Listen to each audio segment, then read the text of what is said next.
প্রশ্নটার উত্তর দিই যে পিসি প্লেয়াররা সেরা না মোবাইল প্লেয়াররা সেরা। তো ভাই মোবাইল প্লেয়ারদের গেম প্লে দেখে অতটা মজা পাওয়া যায় না, কারণ ভাই মোবাইল প্লেয়াররা সব বট হয়, কারণ ওদের ভালো মুভমেন্ট থাকে না, ভালো ওয়ান ট্যাপ মারতে পারে না, ঠিক মতো হেডশট মারতে পারে না, AWM চালাইতে পারে না, মানে যাচ্ছে তো একটা অবস্থা।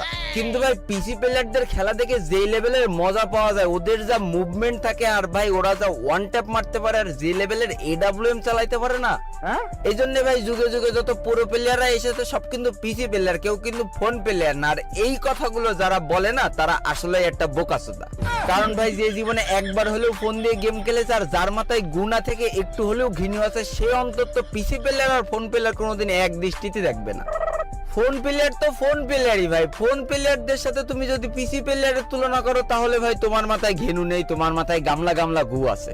ফোনে শালা ফোন দিয়ে খেলার সময় মাত্র দুটো আঙুল দিয়ে সব কটা বাটন কন্ট্রোল করা লাগে, আর পিসি দিয়ে 10 আঙুল দিয়ে কন্ট্রোল করে ওয়ান ট্যাপ মেরে তুমি আমার বালের প্লেয়ার হইছ। শোনা আমার পিসি প্লেয়ার হয়ে ফোন প্লেয়ারদের সাথে মুভমেন্ট দেখে ওয়ান ট্যাপ মারতে খুব ভালো লাগে। বিশ্বাস করো তুমি ফোনে এসে ওই প্লেয়ারের সাথে অন ভার্সেস অন খেলো, পাশা জাঙ্গিয়া ফুটো করে ছেড়ে দেবে। ভাই আমি নিজেও একজন ফোন প্লেয়ার ছিলাম, আমি ফোন প্লেয়ারদের সারাটা জীবন রেসপেক্ট করে যাব, কারণ ভাই আমি জানি যে ফোন দিয়ে প্রো হওয়া আসলেই কতটা কঠিন। আর যারা বলে ভাই সব ভালো ভালো প্লেয়ার, ভালো ভালো ইউটিউবাররা সব পিসি প্লেয়ার, ফোন প্লেয়াররা ভালো প্লেয়ার হতেই পারে না, তারা বলবো সবে সবে দুধে দাঁত উঠেছে। তাদের উদ্দেশ্যে বলবো যে তোমরা দুধ খাওয়াটা ছাড়া